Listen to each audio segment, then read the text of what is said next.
Estamos estudando o livro de Apocalipse.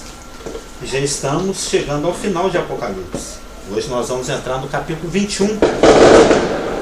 E muito oportuno esse último cântico, que fala que o Senhor estendeu sua mão para mim e nos deu a vitória, porque, já que nós estamos fechando o livro de Apocalipse, você lembrar um pouco de como foi a abertura do livro de Apocalipse. O grande propósito do livro de Apocalipse, de acordo com 19:10, é testemunhar da pessoa de Jesus Cristo. Então, é o Deus homem, né? Pois estava até falando, existe o super-homem, existe o homem de ferro, existe o Homem-Aranha, e esse é o Deus homem. Está desligado aí. O Deus homem, o verdadeiro herói. E Apocalipse, por ser o livro que fecha o cânon, que fecha os livros que o Senhor escolheu para que eles nos revelassem a sua vontade. Boa noite. Acabou de começar. Só falei a data e estou colocando aqui para os irmãos de perto e os irmãos de longe. Mas alguém está liveando? Que o livro de Apocalipse tem o propósito de revelar, exaltar e testemunhar da pessoa de Jesus Cristo, sendo que o seu tema é a consumação. Se lá no livro de Gênesis nós temos as coisas se iniciando, aqui no livro de Apocalipse nós temos as coisas se consumando, fechando. E o livro de Apocalipse ele foi escrito lá na década de 90, a verdadeira década de 90, não essa de 1990, a primeira, né? Lá no primeiro século, quando a primeira geração de cristãos praticamente já tinha morrido toda. Provavelmente João foi o último. E ele se encontrava na ilha de Patmos, conforme está no capítulo 1, prisioneiro, como alguém que estava obrigado a fazer trabalhos para o Império Romano. A igreja de Jesus Cristo estava sendo perseguida em todo o Império. Na época o imperador era Domiciano, ele era uma pessoa extremamente anticristã, odiava crente, odiava esse nome Jesus Cristo. E a igreja naquela época estava passando por muita perseguição, intensa perseguição, porque o propósito de Satanás, que é matar, roubar e destruir, ele sempre, a primeira tática dele é uma tática mais bruta, mais agressiva, é chegar e matar mesmo, literalmente. Se essa tática não for suficiente e eficiente, foi o caso que quando Jesus nasceu, ele já colocou na cabeça de Herodes para matar todas as crianças. Foi o caso aqui da igreja, vai ser o caso lá na tribulação também. A primeira coisa que ele faz é chegar e perseguir fisicamente e matar. Como não dá resultado, aí ele parte para técnicas mais refinadas, infiltração de engano, promoção do mal. E nesse primeiro século, nos anos 90 e poucos, quando o livro de Apocalipse foi escrito, a igreja estava sendo fortemente perseguida pelos imperadores romanos, inspirados por Satanás. Então as cartas, porque lá no capítulo 1 a gente sabe que Jesus Cristo em pessoa deu uma ordem para João, o apóstolo, o último apóstolo vivo: o que viste, escreve em 7 cartas e endereça essas cartas às igrejas. Então, quando João remeteu essas cartas para as igrejas nessa época, as igrejas estavam sob perseguição. As igrejas estavam sofrendo o ódio de Satanás via imperadores romanos. Então, sob perseguição, a tendência natural humana é desanimar, é entregar os pontos, é andar pela vista e crer que tá dando muito certo esse negócio de seguir Jesus, não. Aí pode ser que aconteça o afastamento, pode ser que aconteça a negação da fé, pode ser que aconteça o desestímulo, o desânimo. Está captando bem aí?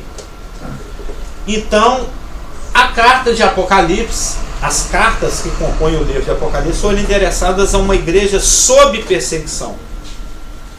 Da mesma forma, porque é uma das características da profecia, quando você estuda a hermenêutica, né, que é a doutrina da interpretação do conteúdo escriturístico das escrituras, uma das características hermenêuticas da profecia é que muitas vezes ela tem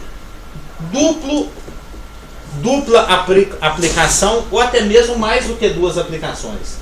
Ela tem uma aplicação mais imediata e uma aplicação mais longínqua, mais a posteriori, mais longe. Da mesma forma como o livro de Apocalipse foi escrito para estimular a fé, para trazer esperança, para fazer com que os crentes daquele primeiro século não desanimassem, porque eles estavam sob perseguição, e essa foi a primeira aplicação do livro. Da mesma forma, o conteúdo profético do livro de Apocalipse tem também uma aplicação para uma geração que é provável que já esteja viva nesse momento, ou talvez nem tenha nascido ainda, que é a geração tribulacional, que é a geração que vai experimentar a ira e o ódio do último César, que é o anticristo, a besta do mar, o personagem que nós já estudamos aqui no livro de Apocalipse, que a gente também tem visto no livro de Daniel, e que está espalhado por um bom número de livros das Escrituras.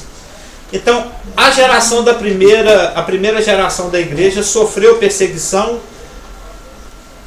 A geração pré-vinda de Cristo, lá tribulacional, que é o remanescente judaico, juntamente com todos os gentios que vão crer, que são os santos da tribulação, ambas essas gerações vão estar sob perseguição. E o livro também tem aplicação para nós, que fazemos parte da presente dispensação, a dispensação da lacuna profética, a dispensação da igreja. Todos esses quase 20 séculos entre essa primeira geração da implantação da igreja e a geração de judeus e gentios que compõem os santos da tribulação, lá sob a perseguição do anticristo. Serve de consolo para nós também, porque toda a escritura é útil para a promoção da justiça, para a educação, para a correção e etc. Então, ainda que o objetivo do texto seja testemunhar, promover e elevar a pessoa de Jesus Cristo, e seja falar de consumação, mostrar como as coisas se consumam, lembra que eu falei isso nas primeiríssimas aulas, nas primeiríssimas preleções, tem mais de ano, foi em fevereiro do ano passado, se não me engano. 2 de fevereiro do ano passado. O mal, sob várias formas, ao longo dos 65 primeiros livros, e combatido das mais diversas formas, o mal doutrinário, o mal pessoal, o mal nacional. Mas e aí, como é que fica? Como é que termina essa história? Lembra, eu falei isso, o livro de Apocalipse traz o desfecho, o capítulo final, a vitória sobre o mal. Então eu estava falando que o último cântico que a gente cantou aí foi muito oportuno, que o Senhor nos dá e nos deu e nos dará a vitória, é porque um dos assuntos que permeiam o livro de Apocalipse é o assunto, o tema da vitória.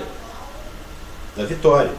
Aquele que vencer, eu vou fazer coluna do meu Deus, ao vencedor. Agora, mesmo quando nós lermos o capítulo 21 também esse tema vai aparecer. Por quê?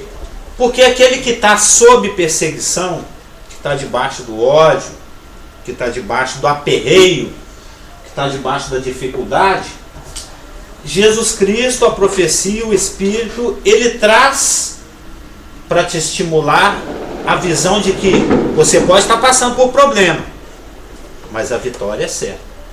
Lá no final de tudo, você vai ser vitorioso. No final, tudo vai dar certo. Persevera, segura a onda, aguenta a mão, vai seguindo aí do jeito que tem que seguir, porque o Senhor é fiel e Ele vai dar a vitória. Então a vitória, ser vitorioso, é a promessa que é dada para aqueles que estão sob perseguição, em qualquer época. Tanto aqueles primeiros destinatários da carta, como os últimos destinatários do conteúdo que está lá na tribulação, como qualquer um de qualquer idade. E o capítulo 21, eu estou tendo hiper, mega, super, ultra privilégio de estudar, mais uma vez e mais profundamente, é um capítulo fantástico. Os capítulos 21 e 22 de Apocalipse é a sobremesa. Nós já comemos aqui pernil de cordeiro, maminha ao alho, picanha bem passada e mal passada, coraçãozinho. Já teve um banquete no livro de Apocalipse, né? Teve de tudo. Fantástico conteúdo. Agora vem o capítulo 21 e 22, que é quando o garçom vem com aquela mesa. Normalmente é uma garota, aquele, né? Carrinho. Lembra do Baby B? Cheio de Ele vem com aquele carrinho cheio de torta de limão, um pudim de leite condensado, torta de morango. A Elaine tá ali babando. É a hora da sobremesa, é a hora do doce.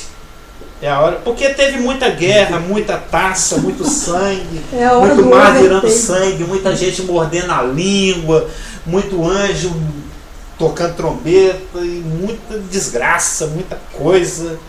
Mas isso tudo foi uma preparação. Porque, como eu já falei, o livro de Gênesis mostra como as coisas começaram. Só que, Houston, temos problemas, né? Algo aconteceu. Um rapaz entrou na história aí e tentou avacalhar essa love story de Deus com os homens. Mas Deus, com toda a sabedoria, sem pressa nenhuma, Ele foi contornando tudo. Já é 5 minutos não, né? E fechou. E fechou as coisas. Tem um texto que eu ainda pretendo estudar com os irmãos, que é o texto de Efésios 1:10, que eu acho um dos melhores textos do grego também, que fala de fazer convergir nele, na dispensação da plenitude dos tempos, todas as coisas. Que o sentido grego aqui é fazer um amarrado. O balaio foi tecido, aí tem que fazer aquele arremate, senão as coisas todas se desfazem. A palavra convergir no grego aqui tem o sentido de fazer um arremate, dar um nó final, fazer a coisa se fechar. E a coisa se fecha. Não, tô brincando, só daquela propaganda, sabe? O que é overtable? Viu? Para que ele não sabe aquela propaganda que o menino finge que sabe falar inglês, em vez dele falar dessert, que é sobremesa, ele fala overtable. Sobre a mesa. Eu já cometi esse erro uma vez, eu fiz uma placa lá para em vez de escrever downtown, eu escrevi Center of the City. É downtown, né? Central. Aí o pastor antigo me corrigiu.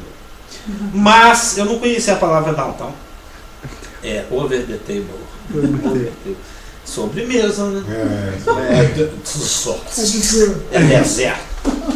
Então, os capítulos 21 e 22, que traz o fechamento do livro que consuma, né? O livro de Apocalipse é o fechamento das Escrituras e os capítulos 21 e 22 é o fechamento do livro de Apocalipse. É um dos raros e escassos vislumbres que as Escrituras nos dão do reino eterno. O reino eterno. O dia de Deus. O grande objetivo de Deus com essa história toda de contornar o mal, a propiciação, a redenção, aquilo que você está estudando, a substituição, a obra consumada, Cristo, Deus homem, sofrimento, igreja, Israel, chamada, Abraão, Jacó, Jó, João, Paulo, casamento, pastor Geraldo, pastor Felipe, todo mundo, essa história toda, milênio, é para chegar aqui, ó. É para chegar aqui, em Apocalipse 21:11. É quando Deus retoma o seu script, retoma o seu plano original. Ele volta aonde nunca deveria ter parado, né? Ele revela um pouquinho de como vai ser lá na eternidade, o propósito que ele tem para o homem, de habitar com o homem, de habitar no homem, porque atualmente a igreja ela já desfruta, meio que pela fé, meio que em névoa assim, por espelho, meio que em penumbra, meio que por antecipação, de um pouco do que vai ser isso, o novo céu e a nova terra. Com a diferença que hoje o Espírito, hoje Deus nos habita. A igreja é a morada de Deus. Lá no reino eterno, no dia de Deus, lá na eternidade, no Apocalipse 22, é o contrário, é o homem que vai morar em Deus. Hoje Deus mora na igreja. Lá na eternidade o homem vai morar em Deus. Nós vamos ser como o pseudópode. Lembra lá? Quando um agente invasor entra na corrente sanguínea e vem aquela macromolécula pseudópoda que cerca e depois engloba e absorve, mas sem perder a distinção. Então o Apocalipse 21 e 22 é a sobremesa, é aquele gostinho de mel celestial, de manjar celestial que Deus dá nesse livro escrito para pessoas que estão sob tanta dor e perseguição e que vão estar sob tanta dor e perseguição na tribulação, para que essas pessoas se sintam estimuladas. Puxa vida, tendo em vista que o meu destino é tão indescritível, tão exuberante, tão fantástico, tão vitorioso, tão... é difícil escolher uma palavra. Isso aqui que eu estou passando, ser comido por leão, isso é de menos. Só porque o leão está mastigando as minhas pernas, isso não é nada. Só porque o Nero está pondo fogo em mim, isso é de menos, né? Tem um versículo que fala isso, que a nossa leve e momentânea tribulação não são nem para se comparar Romanos 8. com a glória que há de se revelar. E Apocalipse 21 e 22 mostra, dá uma pinceladinha, dá um gostinho dessa glória, do que vai ser isso. Então vamos ao texto, feito esse preâmbulo, tendo em vista essa ótica de que o objetivo aqui é estimular. É falar, olha, você é vencedor, continua na luta aí, porque vai ser pouco, em vista do que está te esperando. Então Apocalipse 21 diz o seguinte: vi novo céu e nova terra, ou seja, uma nova etapa na revelação está iniciando. Lembra que eu falei do vi? Vi novo céu e nova terra, pois o primeiro céu e a primeira terra passaram e o mar já não existe. Está escrito, tá pegando o som aí, né? Vi também a cidade santa, a nova Jerusalém, que descia do céu. Não, eu até estive olhando no original grego, é o seguinte: vi também a cidade santa, a nova Jerusalém, que de Deus descia do céu. No meu tá assim. O grego certinho é esse. Ataviada como noiva adornada para o seu esposo. Então ouvi grande voz vinda do trono dizendo: eis o tabernáculo de Deus com os homens, Deus habitará com eles. É esse que é o propósito total e final. Eles serão laoi, povos de Deus, e Deus mesmo estará com eles. E lhes enxugará dos olhos toda lágrima, e a morte já não existirá. Já não haverá luto, nem pranto, nem dor, porque as primeiras coisas passaram. Lembra da ótica, perseguição. E aquele que está sentado no trono disse: eis que faço novas todas as coisas. E acrescentou: escreve, porque estas palavras são fiéis e verdadeiras. Disse-me ainda: tudo está feito. Eu sou o Alfa e o Ômega, o princípio e o fim. Eu, a quem tem sede, darei de graça da fonte da água da vida. O vencedor herdará estas coisas, e eu lhe serei Deus, e ele me será filho. Quanto, porém, aos covardes, aos incrédulos, aos abomináveis, aos assassinos, aos impuros, aos feiticeiros, aos idólatras e a todos os mentirosos, a parte que lhes cabe será no lago que arde com fogo e enxofre, a saber, a segunda morte. Então veio um dos 7 anjos que tem as 7 taças cheias dos últimos 7 flagelos e falou comigo, dizendo: vem, mostrar-te-ei a noiva, a esposa do Cordeiro. E me transportou em espírito até uma grande e elevada montanha, e me mostrou a santa cidade, Jerusalém, que descia do céu, que descia de Deus do céu, a qual tem a glória de Deus.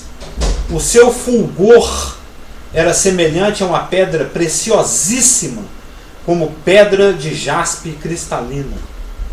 Tinha grande e alta muralha, 12 portas, e junto às portas 12 anjos, e sobre elas nomes inscritos, que são os nomes das 12 tribos dos filhos de Israel.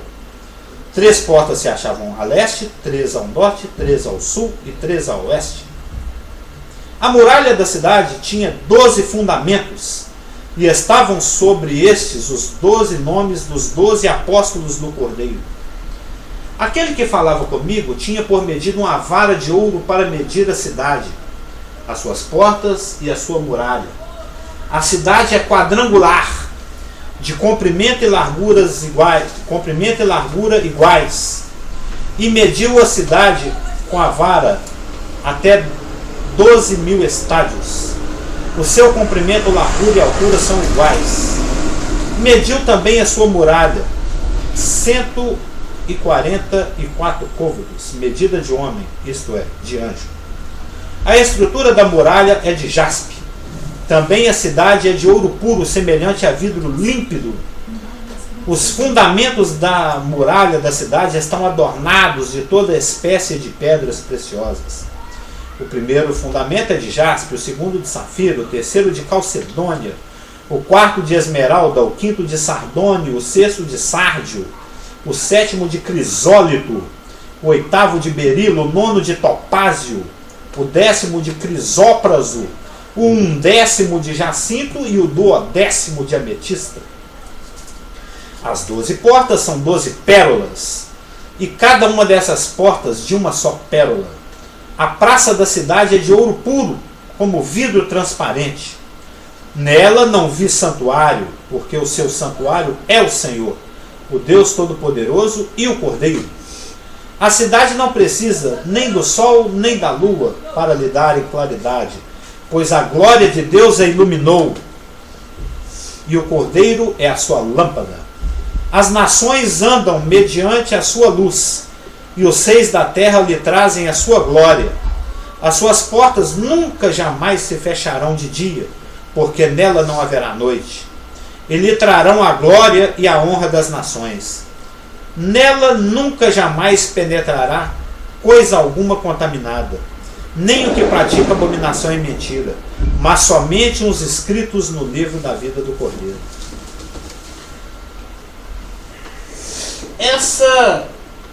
Eu fico pensando, por que a pessoa quando lê isso não converte? Qualquer pessoa, isso está disponível para qualquer um. Qualquer Bíblia tem Apocalipse 21. Qualquer pessoa, por mais Safado. Eu estou procurando uma palavra que não ofenda, mas mais burra que ela seja, né? Tá quase lembrando. Safado. Por mais limitada de entendimento que ela seja, obtusa, quando lê uma coisa dessa, puxa, mas eu vou querer isso aqui, uai. Esse trem é bom demais. Morar numa cidade dessa, com um destino desse, você não precisar mais chorar, nem passar por dor, nem pranto, porque a vida, ela tem essa vida terrena, né? Seja para judeu, para gentil, para igreja, esse assunto do Manejando bem a palavra da verdade, que daqui a 2 semanas nós vamos estar estudando lá na rua Acebuco 242, mas bom fim, aos domingos às 9 horas. O judeu, o gentil e a igreja. Seja judeu, seja gentil, seja igreja, a vida é muito dura. É muito cheia de coisa que provoca dor, pranto. A amiga da colega dela de serviço, recentemente morreu vomitando um intestino necrosado. Vomitou 18 metros de intestino de câncer. Vomitou? Começou vomitando preto, aí passou mal de uma madrugada toda, chegou no hospital. Morreu, câncer de intestino, câncer de ovário, câncer de útero, câncer de cérebro, bateu o dedo na beirada da mesa.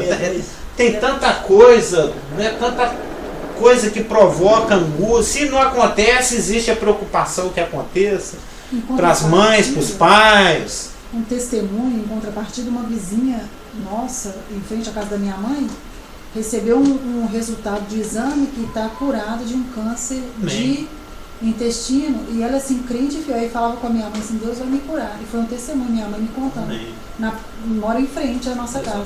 Então, assim, o poder de Deus atuando. Claro, no resultado final, mas isso não quer dizer que não houve pranto, não houve angústia, não houve lágrima, não houve preocupação. Tristeza, é isso que eu estou falando, no mundo tereis aflições, isso é comum a todos, o sofrimento. E a pessoa que esteja passando por isso, qualquer pessoa, em qualquer lugar do planeta, né, que a sua avó se fez ouvir até os confins da terra, ver uma coisa dessa e não ter desejo de tomar dessa água, mesmo porque o versículo aqui 6 fala que é de graça. Quanto é? É de grátis. É de grátis, é grátis. Graça, não paga nada, nem doer dói. Porque tem coisa que é de graça, mas dói. Vacina no posto de saúde é de graça, mas dói. Injeção na testa dói. Não sei o que eles falam que se for de graça. Não é, mas aqui é de graça e nem doer dói. Então, o versículo 21, o versículo 1 do capítulo 21, fala que vi novo céu e nova terra, pois o primeiro céu e a primeira terra passaram. O primeiro céu e a primeira terra passaram. A gente sabe quando é que passou. Passou lá no capítulo 20, verso 11, para dar ocasião do juízo do grande trono branco, para ninguém ter onde se esconder. Viu lá, ó, 20:11. Vi um grande trono branco, e aquele que nele se assenta, de cuja presença fugiram a terra e o céu, e não se achou lugar para eles. Mas o céu e a terra antiga fugiram antes do trono branco? Antes do trono branco. Então o trono branco era a dúvida da semana passada, será na eternidade. Oi? O trono branco, o julgamento, não vai estar limitado a tempo. Não está limitado a tempo, exatamente. Não está limitado a tempo. Não, o que foi estabelecido é que não está limitado a tempo. Porque na semana passada criou uma dúvida que não, que estava todo mundo preocupado com isso. Que seria no final da tribulação, antes do novo terra, novo céu. Essa que foi o entendimento semana passada. Ou seja, que ia ser, ia ter tempo, ia demorar, e foi... Não, tava claro que não teria tempo, a gente estava só... Então é depois, o trono branco é depois, depois do milênio. Não, algumas pessoas aqui estavam falando que de todo jeito ia demorar muito, mesmo se não tivesse tempo, que a gente não conseguia conceber na cabeça. É algo que está um pouco além da imaginação que nós temos, da percepção, da nossa capacidade de perceber. Sei que termina a tribulação, vem um período de estabelecimento do estabelecimento do reino, que de acordo com Daniel, os últimos versículos capítulo 12 é de 75 dias. Aí vem o milênio, ao final do milênio tem aquela última rebelião, aí cai fogo do céu, terra e céu passam, aí fica esse grande intervalo, né, sem tempo, sem espaço, sem nada, entre o final do milênio e o início da eternidade, do dia eterno, que nós estamos vendo aqui Então não está no limitado verso a 20. tempo. Não está limitado nem a tempo e nem a espaço. E nem a nada. Né? É um grande sei lá o quê. Né? Terminou o milênio, mas não começou o dia eterno. Mas não significa que durante o julgamento ele não esteja no inferno, sofrendo. Como é que é?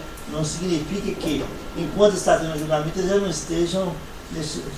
Não. Vai ser o único momento de alívio para os perdidos, né? Quem entra é a saída do Hades Sheol para comparecer perante o trono branco, para depois ser lançado no lago de fogo. Nesse momento da sentenciamento que fala? Porque você disse que eles só vão ouvir a sentença, né? Aquela sentença cada pensamento, cada palavra. É uma coisa meticulosa e detalhada. Ou seja, quem está sem Cristo se manteve rebelde e desprezou tão grande salvação que já pereceu, já morreu fisicamente, nesse momento está num lugar intermediário de sofrimento. Que é o que os judeus do Antigo Testamento chamam de Sheol e que no grego é chamado de Hades. Porque se não está limitado a tempo, então não significa que vai demorar ou não vai demorar. Porque mesmo que seja cada pensamento, não está limitado a tempo, vai ser o julgamento e acabou. E ser lançado no lago de fogo. De qualquer jeito, cada coisinha vai passar. Mas o importante é estabelecer que é depois que termina o milênio e antes que comece o dia mas a eterno. questão que foi lembrada semana passada, que seria cada um ia ser demorado um por um. Não vai ser demorado, porque não vai estar limitado a tempo. Vai ser julgado e lançado no inferno. Não está limitado a tempo, não vai ter tempo. Pode não ser demorado, mas vai ser maçante, vamos dizer. Não vai ter demora, porque se tiver demora tem tempo. Isso aí estaria limitado. Porque a eternidade vai ser uma coisa intensa. Agora, se a gente vai ter a sensação de demorar ou não, acho que a gente não vai ter, porque não vai ter esse tempo. E nem tem que vai ser uma coisa intensa. Eu creio que não vai ter um relógio. E nem quem está sendo julgado lá dentro do trono não vai ter noção disso, porque vai ser entrar o julgamento e... mas nem com relação a relógio, a gente está olhando o tempo, nem com relação a relógio, assim, que a gente está falando, não. Porque quando a gente está num lugar e está sem relógio, a gente vê, nós já estou aqui um tempão, não sei quanto tempo, mas já tem um tempão. Mas eu acho que nem esse tempão a pessoa vai ser uma coisa muito intensa mesmo, essa palavra é boa.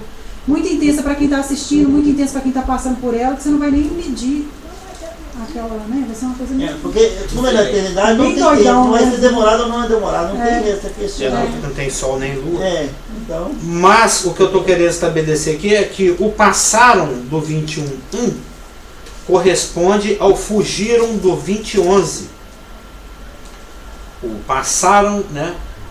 O primeiro céu e a primeira terra passaram. Isso equivale a de cuja presença fugiram a terra e o céu.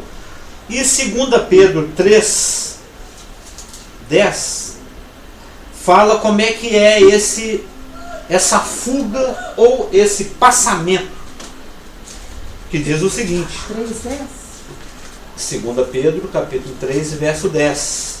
Anotou aí, Dom Rafa? Estou falando com calminha agora? Às vezes ele reclama que eu falo muito rápido, eles não conseguem notar. Virá, entretanto, como ladrão o dia do Senhor, no qual, ao finalzinho dele, né, do dia do Senhor, os céus passarão com estrepidoso estrondo e os elementos se desfarão abrasados.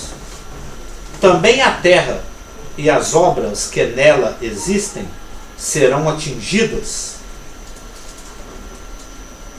E isso tudo está em função, de acordo com o verso 12, com a vinda do dia de Deus, por causa do qual os céus incendiados serão desfeitos e os elementos abrasados se derreterão. Esse dia, que eu estou chamando de dia eterno aqui, que está sendo descrito em Apocalipse 21 e 22, é o que o 2 Pedro 3,12 chamou de dia de Deus. E nós vamos ver por que um pouquinho mais para frente. Isso se conjuga com 1 Coríntios 15, que é quando o trono do Cordeiro, que tem um período de implantação de 1000 anos, que é o chamado milênio, o reino teocrático, o reino messiânico, se funde com o reino eterno de Deus que preexiste antes mesmo até da criação dos céus e da terra. É a fusão do reino temporal do Cordeiro com o reino eterno do Todo-Poderoso, criando o grande dia de Deus, ou o dia eterno, que é o dia que nós vamos desfrutar eternamente. Então, o novo céu e a nova terra passam. Um novo céu e uma nova terra são criados. Um velho céu e a velha terra passam, um novo céu e a nova terra são criados. Perdão. Não, Estou eu voltando àquele ponto. É igual que se qual ponto você fala? do eternidade, que de tempo vai estar limitado. Você vê que, por exemplo, no versículo 8 de 2 Pedro 3, fala que o versículo famoso que nós gostamos de usar, que um dia para o Senhor é como 1000 anos. Então o julgamento, como na eternidade, não está. Em 1000 anos se julgou quantas pessoas? Então num dia. Então só bater na tecla novamente, né? Porque você está na eternidade, não está limitado a tempo. Eu creio que nem vai ter relógio lá. Não é porque não tem nem sol nem lua para você saber quando é dia, quando é noite. Só um grande é. Nós vamos viver em Deus. E Deus é porque quando você estuda no hebraico o nome de Deus, o famoso YHWH, ou Yod, Re, Vav, Re, né, o grande eu sou, é uma forma muito intensa de conjugação do verbo. Significa é um grande é um é. Não tem antes, não tem depois, é um é só um é. Porque se você pensar bem, até mesmo nós que estamos sujeitos à vida, tudo que você tem é o é. Então aqui agora. O gosto da banana que eu comi de manhã já passou. E da que eu vou comer amanhã também ainda não chegou. Eu só tenho esse é. Eu só tenho. Tudo que nós temos é isso aqui agora. Você não controla o passado, você não controla o futuro, você não usufrui mais nada do passado. E você não vai, a não ser as lembranças e a esperança, né? Mas isso aí já é mais em termos de sentimento, de percepção da fé. Então, quando estivermos na eternidade, que vai existir é só um grande eu sou. Eu sou um grande Deus, um grande nós vamos estar na dimensão de Deus, né? Que não tem nenhuma forma de condicionamento ou medição. Mas ele está bem ativo. Muita coisa muita coisa. Nós vamos ver, por causa isso tudo que a gente leu aqui no capítulo 21, é porque eu não sei se os irmãos já tiveram tempo para estudar o que são essas pedras preciosas, o que é a pedra, o que são essas medidas. Isso nós vamos até o final do nosso vídeo. Os irmãos vão estar com a percepção mais apurada em relação a isso. O que significa o número 12, ou seja, isso tudo aqui é uma grande forma do Espírito Santo dizer que o destino de quem participa disso aqui é um destino de glória e de serviço. Porque você citou, dentro do Apocalipse 21, fala sobre os 12 apóstolos e tudo, e tem aquela questão de se não é 13. Né? Eu li aqui 12. Não. Fala daquele sorteio de Pedro, lá em Atos 2. Mas aqui só fala que tem 12. Tem 12. Então você é Paulo, você é o Mateus. Quando a gente vê lá, já vai lá e lê a plaquinha. Eu penso que seja Paulo, mas eu acho que o Pedro foi um pouco precipitado ali. Não sei. Eu já penso que seja Matias mesmo. O Matias? É porque Cristo delegou as chaves, ou seja, a autoridade de exercício, o exercício da autoridade para Pedro. Ele falou, então, você decidiu aí, mas não gostei. Me devolve a chave. E Paulo disse que ele nasceu fora do tempo, né? Então, o Paulo, eu penso que ele seja mais alguém que deveria fazer parte lá do remanescente tribulacional, que nasceu antes da hora. Né? O aborto não é quem nasce de 10 meses, né? Quem nasce de 7. Como é que é? É o Power Ranger branco. Tem o azul, vermelho, verde e os tradicionais. E ele é o Plus. Ele vem depois, parece. Mas é lógico que ele vai ter um galardão bem razoável. Eu creio que ele vai ter uma autoridade muito grande, seja no milênio, seja na eternidade. Carlos, só para falar um pouquinho mais de Paulo com relação ao apóstolo, ele é o único personagem assim, do Novo Testamento que é intitulado apóstolo, né? Depois fora dos os 12, depois desses 12. Não, tem. Porque o Apolo Eu creio que era tem apóstolo, outros, era. eu creio que tem outros, se não me engano, Barnabé. Eu sei que nas igrejas tinham. Agora eu não me lembro bem, mas. Usavam esse título, porque o Barnabé não fala e nem o Apolo, só fala que eram. Eu acho que Atos 13 ou 14 Líderes, né? fala de outros apóstolos também. Fala. Esse nome de apóstolo. Tem um Só versículo que que- fala, né? É porque apóstolo etimologicamente significa aquele que é enviado. Pois é. Pode, ser, pode- pode não ser missionário. no sentido De ofício, mas sim de- eclesiástico, mas no sentido etimológico. É bom estudar no grego depois.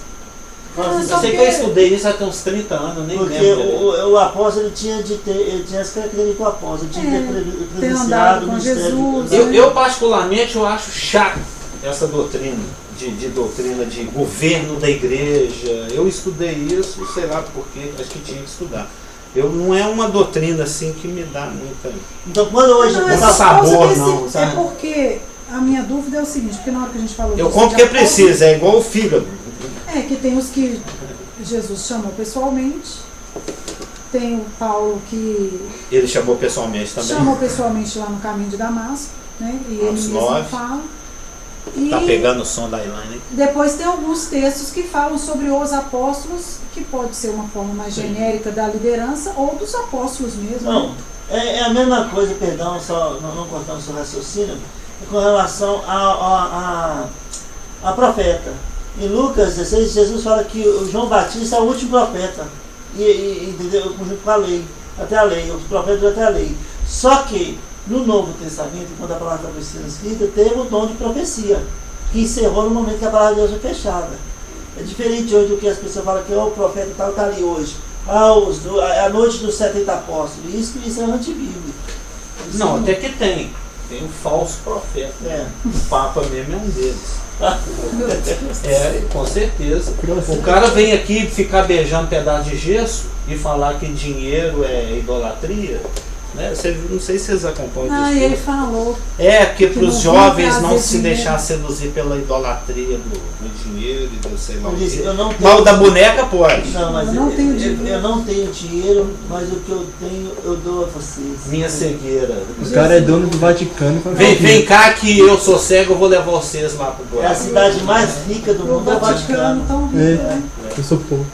Mas o que eu estava trazendo para os irmãos é que a linguagem do capítulo 21, depois que nós estudarmos os seus pormenores, os irmãos vão perceber, eu aceito algo. É uma linguagem que fala de glória e de serviço.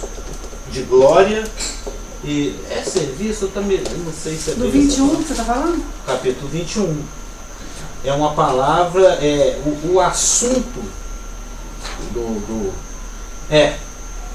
a linguagem do capítulo 21, as palavras que o Espírito Santo escolheu, pérolas, fundamentos, as cores, as medidas, tudo que está aqui, toda a linguagem, fundamentos, muros, etc., portões, tudo que está, a forma como está narrada, o Espírito Santo com essas palavras está querendo dizer que o destino daqueles que participam disso aqui, que terão o privilégio de participar disso aqui, porque tem os seus nomes escritos no livro da vida, é um destino de glória e de serviço, ou ministério, ou administração, ou governo. Porque a pérola, blá, blá, blá, o número 12, várias coisas falam dessas coisas. Administração, ministério, prestação de serviço.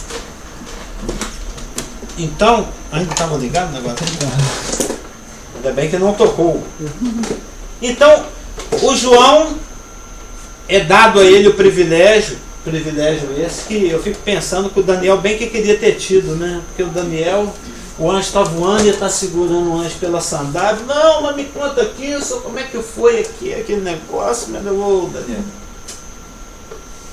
Literalmente, vai dormir. Vai dormir com seus pais, você já está muito velhinho, eu já te falei até mais do que devia, já te revelei coisa demais, você não tem mais estômago espiritual para digerir tanta coisa. Vai te fazer mal, né? Deixa um pouquinho pro João, só. Assim você vai comer tudo, não vai sobrar nada pro João, que vai viver daqui 16 7 séculos, né? Daqui 7 séculos precisa sobrar um pouquinho para o João. Então. E o João está tendo o privilégio de receber essas informações, que ainda que elas não sejam exaustivas, esse tipo de estudo é o tipo de estudo que faz a gente imaginar muito, porque ele não é exaustivo, ele não é detalhado, ele não é profundo o suficiente para dar todos os detalhes, porque o que Deus queria aqui é que a gente tivesse só o suficiente para você ter a plena certeza de que a coisa é segura, de que vai ser algo bom, que você vai estar garantido, que você está garantido, maiores que vai detalhes, ser bacana, que você vai ser vitorioso. Quando chegar lá, calma, quando chegar lá você vê. Mas tipo assim, se diverte com isso, né? Pensa o que você quiser. Aqui já é o suficiente para você ir aguentando a mão aí. E o interessante é que nessa nova criação, porque tem teólogo que crê que vai ser uma reforma da velha criação, e tem teólogo que crê que a velha criação vai passar totalmente e que uma nova vai ser estabelecida. Eu acho que está bastante óbvio aqui que o que acontece é a segunda hipótese, é a segunda interpretação. O que é velho realmente passa, deixa de existir, mesmo que nós acabamos de ler em Pedro, vai ser desfeito, vai ser queimado, vai ser abrasado. E mesmo porque a palavra no grego aqui para nova significa nova em caráter, ou seja, tem toda uma nova apresentação. Você está querendo falar? Não, aqui volta naquele mesmo estudo de 2, 3, quinta-feira atrás, né? Que a velha natureza vai passar também. Sim. Não vai habitar na eternidade. Com certeza. Então aqueles que chegaram no final do milênio, que foram salvos durante o milênio, vai acontecer alguma coisa com eles durante o milênio. Eles vão receber o quinhão da nova criação, assim como nós recebemos. Quando a gente nasce de novo, a gente não se torna nova criatura, passa a fazer parte de uma Mas nova nós ainda criação. continuamos com a velha natureza. Eles também vão continuar. E se eles entrarem na eternidade com essa velha natureza, eles vão estar sujeitos a pecado. Mas é evidentemente que não vai entrar, porque o texto aqui fala que nela não entra nada que nela nunca jamais penetrará coisa alguma contaminada. Então responde aquela pergunta. A velha... Vai acontecer alguma coisa no final. Óbvio e evidente que na eternidade não existe pecado, nem morte, nem pranto, nem velha natureza, principalmente a velha natureza. Então, porque essas coisas só existem em função da velha natureza. Então no final do milênio, provavelmente, essas pessoas vão ser transformadas. De alguma forma. Isso. É como eu estava falando. É exatamente essa questão. É como eu estava falando. São doutrinas que o Espírito Santo não quis ser detalhado e exaustivo. É só que uma coisa nós sabemos que na eternidade, onde está Deus, não existe. A gente não sabe como, não está falando como, mas vai ser novo. O Espírito Santo não se deu ao trabalho de dar os pormenores, como deu os pormenores de como é que é a questão para a igreja. Para a igreja está lá em 1 Coríntios 15, isso é muito bom você colocar isso, porque exatamente é isso. É aquele assunto que a gente está falando, do explícito, do implícito e do nada plícito. Que não existe essa palavra nada plícito. Mas, quem gostava do implícito, esse era a Miriam, por isso. Lourenço Maia. Amo aquela irmã. E todas as promessas que Deus faz, né, os dons e as vocações de Deus são irrevogáveis.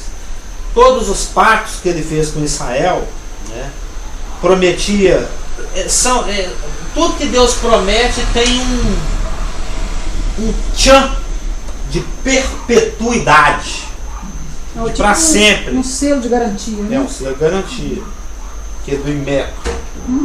Esse produto foi fabricado dentro das mais rigorosas normas de segurança e exigência dos isolados. Isso é Eclesiastes 3,14, o que Deus faz dura eternamente. Sim. Por exemplo, vou usar o exemplo de Israel. Ele garante ao povo de Israel uma existência nacional eterna. Enquanto existir sol e lua, Israel é eterno. Assim como vai existir novos céus, está lá em Isaías. o finalzinho de Isaías, né, os últimos versículos. 66. Assim como os novos céus e nova terra que eu crio, não é? Agora piscou esse versículo aqui, daquele flash inside Nico. Isaías 6622, 66, 22. Porque como os novos céus e a nova terra que hei de fazer estarão diante de mim, diz o Senhor, assim há de estar a vossa posteridade e o vosso nome, Israel. Ou seja, assim como perpétuos serão os novos céus e a nova terra, perpétua será a vossa posteridade e perpétuo será o vosso nome. Estão observando? Tudo está em Isaías. Atenção para os textos do Rafaels. Peraí, Rafa. Isaías 60. Atenção. Textos serão ditados. Ele me fez esse pedido que quando for falar texto, para avisar não. Mas aí você tinha que fazer para ele igual assim. Isaías 66, 22. Textos que mostram a perpetuidade daquilo que Deus promete. Jeremias 31, 3. O Isaías 66, 22 nós já lemos. Jeremias 31, 3. Jeremias 31, 35 a 37. 2 Samuel 7, 13 e 16. Gênesis, Deus falando com Abraão, 17, 8. Isaías 45, 7. E provavelmente o que o pastor falou, Eclesiastes 3, 14. Ou seja, tudo que Deus promete. E eu ainda colocaria aquele de Romanos 11 alguma coisa, que fala que os dons e as vocações de Deus são irrevogáveis. Romanos 11, 29. Ou seja, Deus promete a Israel uma existência nacional eterna. Um reino e um rei eternos. Vou fazer um comentário? Só terminar a frase. Uma possessão terrena eterna e uma salvação e bênçãos eternas. Conforme esses versículos. Tem aquele texto que fala assim, se falhar essas leis, vou falhar, né? Eu vou esquecer. E é interessante que aqui nesse texto, a primeira coisa que uma pessoa pensa, no Isaías 66, é que a primeira coisa que a pessoa pode pensar é assim, se vai passar os céus e a terra, então vai falhar a promessa. Não, mas está falando de novos céus e nova terra. Pois é, não, o que eu estou querendo dizer assim, Deus falou desse céu e dessa terra, se isso aqui falhar, essa lei, eu vou esquecer de ti.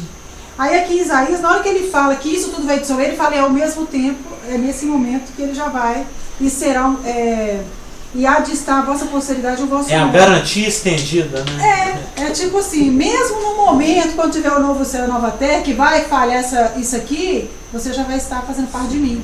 Legal, né? Assim, a preocupação do Espírito Santo. Sim, ele não deixa nenhuma brechinha. E a questão é o seguinte,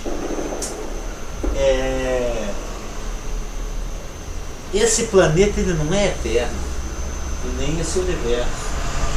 Esse presente céu e essa presente terra, eles são compostos de materiais que têm prazo de validade. As estrelas, assim que acabar de queimar o hidrogênio, ela cresce, vira uma supernova, explode e vira um buraco negro. Não é? Já estudou isso? Eu gosto. O Sol vai apagar, pode levar bilhões de anos, mas vai apagar. Eterno não é. Os recursos que nós temos nesse planeta são esgotáveis. O nióbio vai acabar. O nióbio vai acabar, a água vai acabar, o petróleo vai acabar. Ou seja, esse presente sistema hardwareico, físico de coisas não atendem a demanda das promessas de Deus. As promessas de Deus, elas têm essa característica de ser para sempre, nunca mais acabar. E a presente terra e os presentes céus não atendem essa exigência, essa demanda.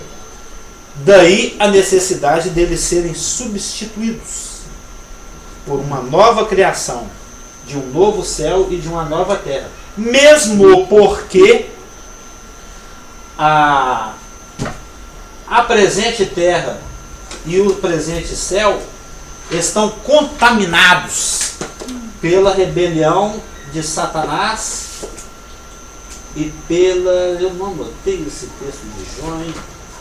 E pelo... tem um texto em Jó que fala que... Jó 15... que a terra está contaminada, a gente sabe. Está lá em Gênesis 3,15. 3,17. Maldita é a terra por tua causa. Lembra? Gênesis 3,17, viu, Dom Rafael e Dona Elana? Eu nem escrevi. Que em Romanos 8, de 18 a 23, fala que a criação até esse momento geme e está escrava e cativa. Romanos 8, de 18 a 23. Fala que a presente criação, a terra física, o chão, os animais, tudo, está cativo, está escravo, está gemente, em função da maldição que recaiu sobre ela por causa do pecado de Adão. Maldita é a terra por tua causa. Então a terra está amaldiçoada, ela está contaminada pelo pecado do homem.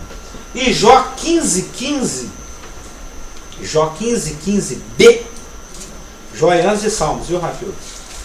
Se você abrir a Bíblia bem no meio, quase no meio, uma Bíblia normal, né? A Bíblia dele tem tanto comentário no final que se você jogar lá no meião não cai em Salmos. Viu? Você cai no dicionário, né? Não, o Calhar Massa é aquela Bíblia nova do Marcelo. Entendeu?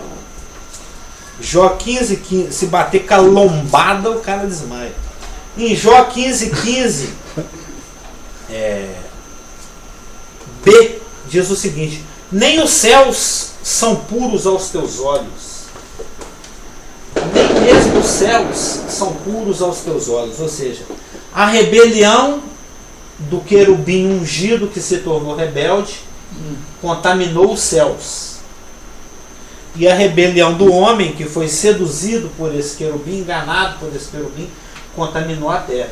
Então, não apenas em função do fato de que a velha terra e o velho céu conseguem atender a demanda de perpetuidade, mas também em função do fato de que essa velha terra e esse velho céu estão contaminados pelo pecado, é que Deus cria um novo.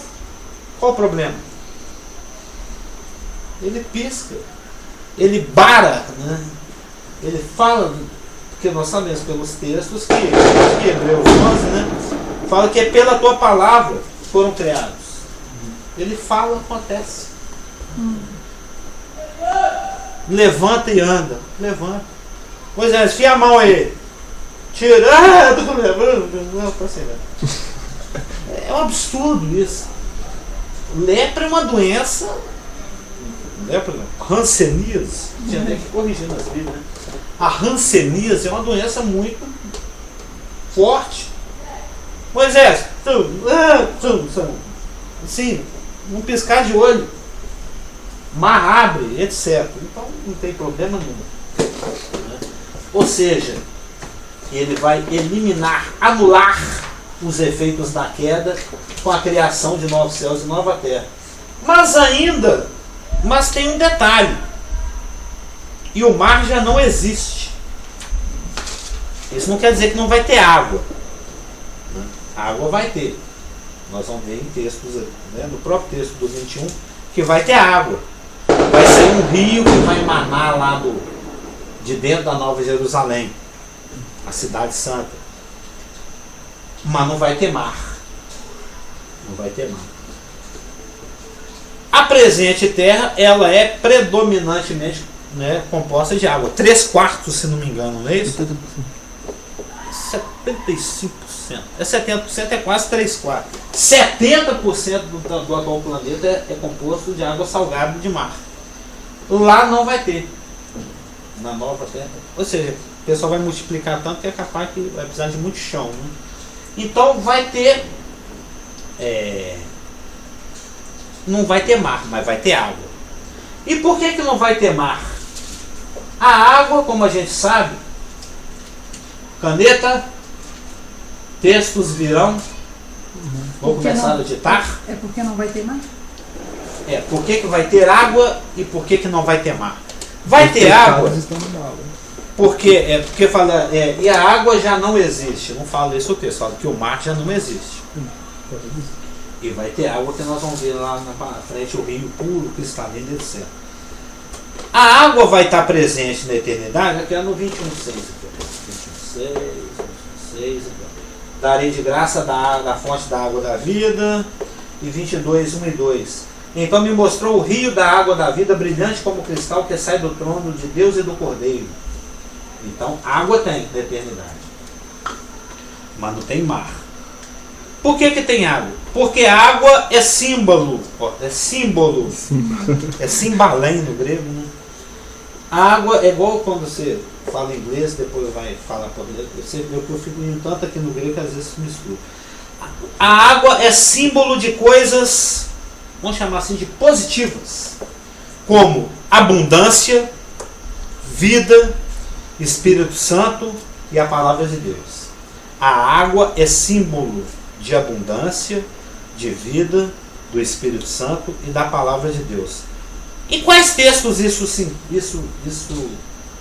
é afirmado? Canetinha, atenção Rafael, atenção Elaine, textos. Em Ezequiel 47, 1, 8 e 9. Em João 7:5. João 7:5. João 4, 10 e 14. João 7, 37 a 39. É interessante depois os irmãos conferirem esses textos, não apenas anotá-los. Em João 13, 10. Em João 15, 3. Em Tito 3:5, que é muito famoso, né, pelo lavar regenerador. Tito 3:5, os textos de João também são todos muito comuns, muito conhecidos. Tito 3:5, Êxodo 17:6, Números capítulo 20, verso 11, em 1 Coríntios 10, verso 4, em Isaías 12:3. Se alguém perdeu algum, me pergunte depois.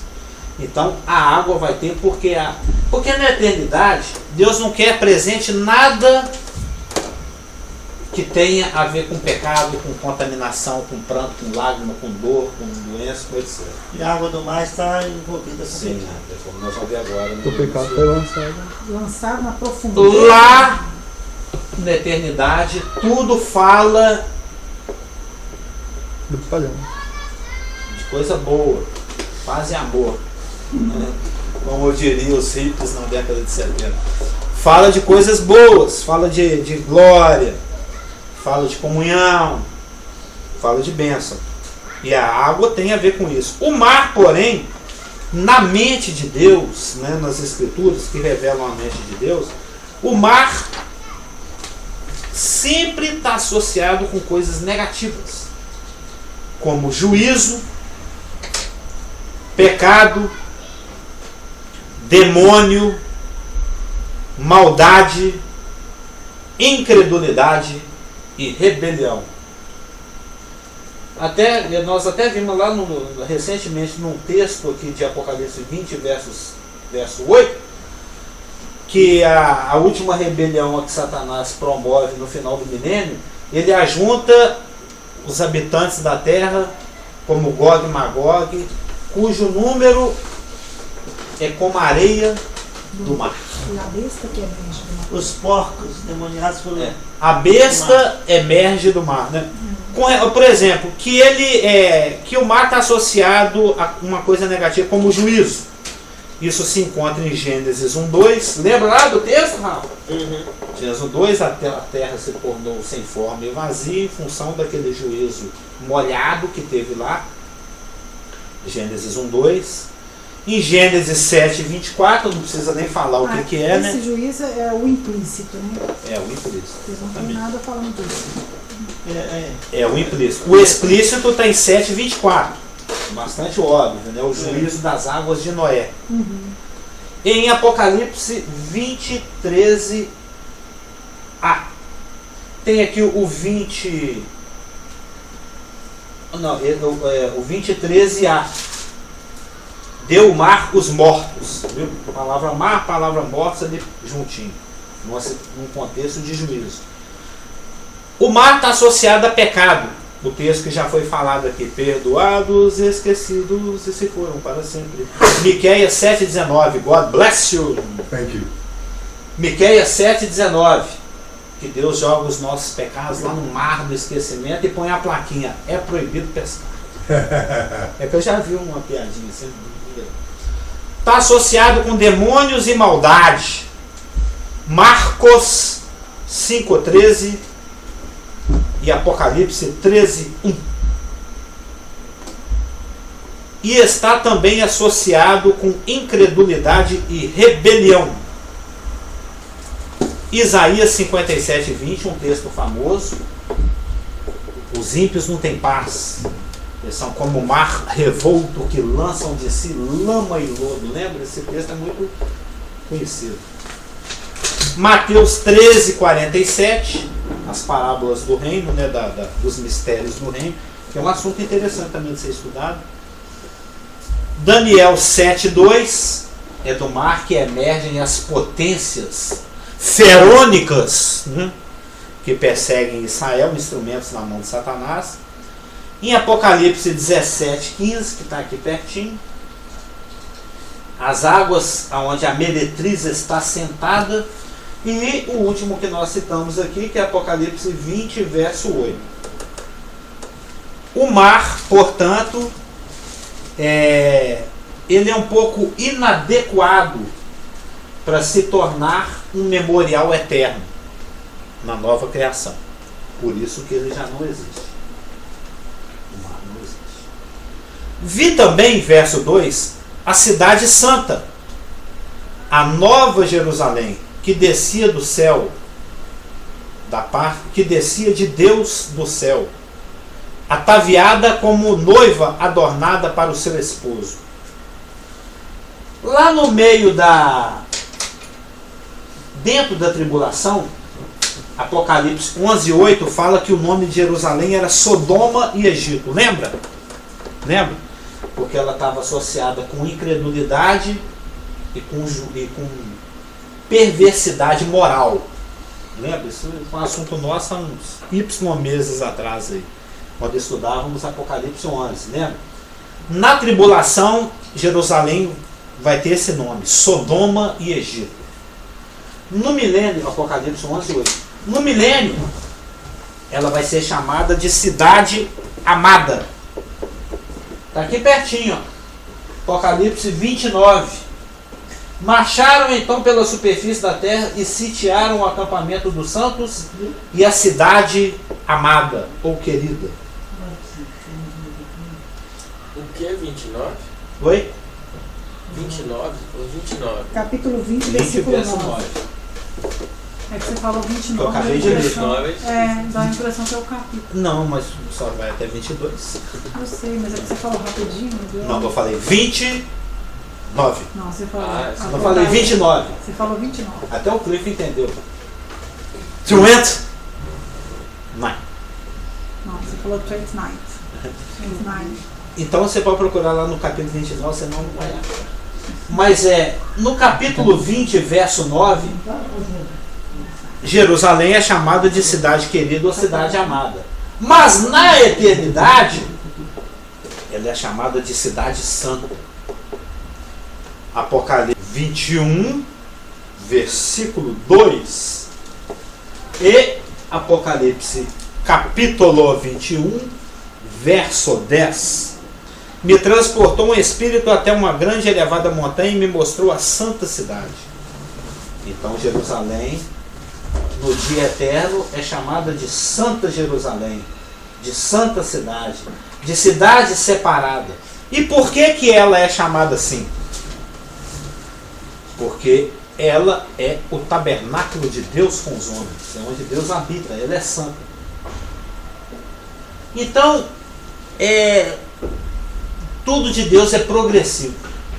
Na realidade é progressivo, seletivo, limitado e acumulativo, né? Como já dizia o Sérgio de Grazia, finado e amado irmão da Missão Brasileira Messiânica lá de São Paulo, um dos primeiros mestres a conduzir os primeiros membros dessa proto-pré-igreja comunidade que hoje aqui se encontra representado visualmente por os membros que aqui se apresentam. Ou seja, tudo de Deus é progressivo. Então, a Santa Cidade, ou a Cidade Santa, fala o que é santificar? É separar. Tudo que é separado com propósito. Ó, começou a pintar o assunto. É separado para um serviço. Né? Tudo que é santificado é separado para uso, para um serviço. Sendo que um dos aspectos da santificação, você já chegou a ler sobre santificação naquele livro? Ainda não, né? Um dos aspectos da santificação, tendo como objetivo a prestação de serviço, é a comunhão. Você consegue fazer o serviço que o seu chefe quer sem não ter nenhuma conversa com ele? Você vai lá para a obra, eu vou fazer tudo que o meu chefe quer, mas não sei nada do que ele quer. É impossível. Para você prestar um serviço, antes você tem que ter contato. Você tem que ter tete a tete, você tem que ter comunicação, você tem que ter vínculo, você tem que ter comunhão. Então, esse nome, Cidade Santa, ele aponta para a santificação, que aponta para a prestação de serviço, ou para ministério, ou para administração, que implica e aponta para a comunhão. E engraçado que a comunhão é onde Deus se encontra com o homem se encontra com Deus, né? Comum. A expressão de comunhão nas Escrituras é progressiva. Primeiro, é canonia, né? Canonia. Coinonia. Livro de João. Que é uma palavra grega, é toda uma doutrina e um estudo, né? A expressão da comunhão nas Escrituras, ela vai se manifestando progressivamente. Primeiro era num altar. Um altar manchado de sangue. O do Abel, o do Moisés, o de Davi. Um altar manchado de sangue. Lembra lá? O de Jó. Não acredito. Um altar manchado de sangue. A posteriori, progressivamente, passou a ser uma tenda, um tabernáculo. Não sei se os irmãos já leram o livro de Êxodo, é quando a Shekinah, a nuvem de glória, repousava sobre os Santos dos Santos, que era um dos compartimentos da tenda ou do tabernáculo, ou do Hamishkan, né? Ou seja, evoluiu de um altar para uma tenda, um tabernáculo. Do altar evoluiu para uma tenda, da tenda evoluiu para um templo. O templo de Salomão, depois o templo de Herodes, um templo, já um edifício maior. E agora é uma cidade inteirinha. Eis aqui o tabernáculo de Deus com os homens. Antes do templo físico e a cidade, agora está no crente. Exatamente.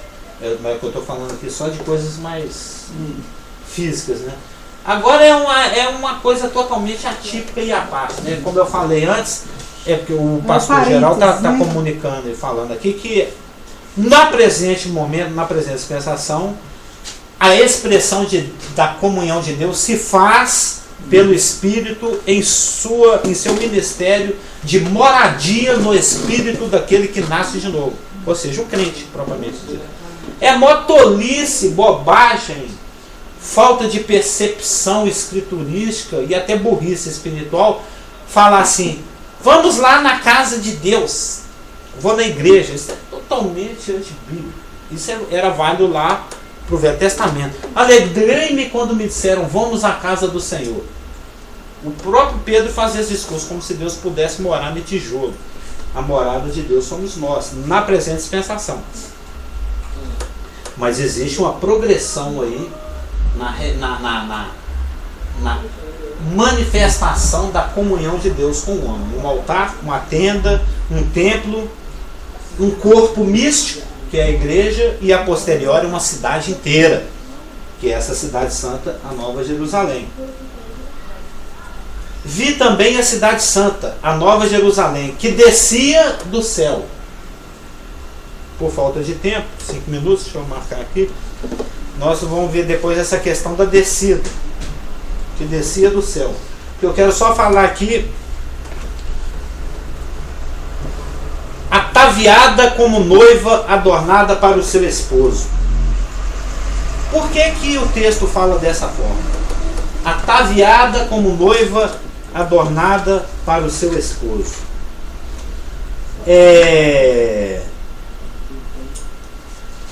O João, aqui é um lance de, é um aspecto cultural, né? Na época do João, na época em que, na cultura que o João vivia, a cultura judaica, ele era um judeu, e não era só a cultura judaica, isso fazia parte da cultura dos antigos, da antiguidade. Quando um rei assumia um trono, ele tinha que escolher uma capital. Aqui no Brasil, o governo é estabelecido na cidade de Brasília. Nos Estados Unidos é Nova York, ou Washington. Muita gente fala. Eu falo assim, qual que é a capital dos Estados Unidos? Nova York ou New York? Não, é Washington. Na Austrália, por incrível que pareça, muita gente pensa que é Sydney, mas é Canberra. E por aí vai, né? Da China, se não me engano, é Pequim. Beijinho. Na língua deles lá, né?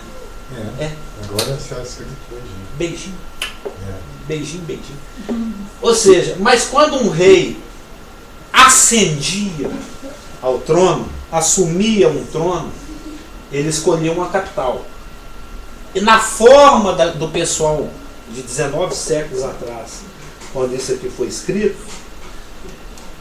quando esse rei assumia esse trono, na cidade que ele assumia, é como que ele se casasse com aquela cidade. A cerimônia de posse, como é que fala?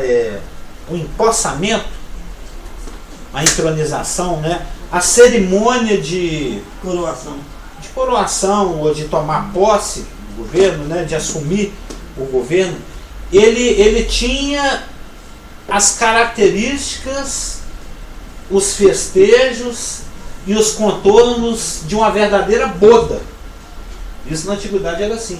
Quando alguém assumia um trono, os festejos, tudo que caracterizava a posse, era como se fosse um verdadeiro casamento. Tinha os contornos de bodas. Entendeu? Porque quando alguém assumia um trono, ele estava se casando com aquela cidade. Ele era como que declarado esposo daquela cidade. A minha vida agora aqui, ó. Segundo os costumes do Oriente, quando um rei ascendia ao trono, isso se apresentava sob a figura de uma boda. Isto é, se desposava íntima e permanentemente unido à cidade sobre a qual reinaria e sobre a qual tomaria por sua capital, e mais ainda, o seu povo. Então, quando um rei assumia um trono, ele estava indefectivelmente se associando àquele povo, se associando àquela cidade, àquele país. Ele era como que o esposo daquele povo, daquele trono, daquela cidade, daquela capital. E Cristo, que aqui na realidade agora é uma corregência, né? Porque no milênio, nós vamos estudar milênio, assim que daqui no mês, nós estamos em junho, né? No mês de setembro, nesse mesmo horário, nesse mesmo lugar, vamos estar estudando milênio, mas pormenorizadamente. Mas no milênio, o governo é de Cristo. Salmo 2 fala: beijai o Filho. O Pai, o Todo-Poderoso, ele delega a manifestação do seu governo eterno nas mãos do seu Messias, o Filho. Então quem manda no milênio com vara de ferro é o Messias. Mas no dia eterno, no dia de Deus, quando Deus é tudo em todos, está lá em 1 Coríntios 15, há uma fusão do governo do Cordeiro com o governo do Todo-Poderoso. É uma regência conjunta, é uma regência, uma corregência eterna. O Pai e o Filho, assim como eles criaram juntos a primeira criação, eles criam juntos a segunda criação e eles reinam juntos por toda a eternidade. Então, que quando Cristo assume o Cordeiro, nós vamos ver aqui mais para frente, Deus é chamado de o Todo-Poderoso e no verso 23 é o Todo-Poderoso, verso 22 e 23. O Senhor é o Deus Todo-Poderoso e o Cordeiro é a sua lâmpada. Nós vamos falar mais disso aqui, eu estou quase falando, mas nós vamos entrar nos detalhes depois. Porque eu agora só tenho mais 30 segundos. É porque eu ainda estou dentro do 28, vai ele até o fim, até porque ele vira 29. Por isso que o texto fala: vi também a cidade santa, a nova Jerusalém, que descia do céu, ataviada como noiva adornada para o seu esposo. A nova Jerusalém, por ser a capital do universo, da nova criação, do novo céu, pairando sobre a nova terra, tendo no seu trono, lá dentro, no meio da praça, sentado, corregentemente o Cordeiro e o Todo-Poderoso, por ter ele assumido esse governo nessa cidade, por causa desse aspecto cultural, é que ela é chamada de a esposa do Cordeiro. Entendeu agora? A esposa somos nós, a igreja. Agora somos noiva. A partir do arrebatamento e com as bodas lá no céu, enquanto o bicho pega aqui na terra, nós nos tornaremos a esposa do Cordeiro. E também pelo fato de que, ainda que os gentios vão entrar pelos seus portões, ainda que os espíritos aperfeiçoados dos justos de todas as épocas também vão morar lá, essa cidade, na realidade, foi especialmente preparada para a igreja. Não se turbe o vosso coração, crede em mim, crede também no Pai. Na casa do meu Pai há muitas moradas. Se assim não fora, eu não teria dito. Pois vou preparar-vos lugar. Quando Cristo falou isso com os apóstolos, lá na beirada da morte dele, faltando poucas horas para a morte dele, lá na última ceia, ele falou: eu vou ali e volto, eu vou preparar lugar. Ele, em Hebreus 12, se não me engano, fala, o 11, né? Que eles morreram na esperança, esperando a cidade da qual Deus é o arquiteto e construtor. Ele estava se referindo à Nova Jerusalém. O lugar onde ele foi preparar lugar para nós é essa cidade aqui que nós estamos estudando agora, do Apocalipse 21. É a nossa morada eterna, é o nosso barraco. No Rio você conheceu muitos barracos. É o nosso barraco eterno. E porque lá é um lugar que, ainda que os reis vão ter acesso pelos portões, e ainda que Israel também vai ter acesso pelos portões, e ainda que os santos de todas as épocas vão morar lá, mas não é uma cidade preparada para noiva. Então é por isso que Apocalipse 21, 2 fala que ela desce do céu ataviada como noiva, porque nela é que mora a noiva. E também pelo aspecto cultural, porque o rei, ao assumir a Nova Jerusalém como a sua capital, ele se tornou o esposo eterno dessa cidade. Amém? Vencemos 2 versículos. Muito bem. O irmão pode orar conosco novamente?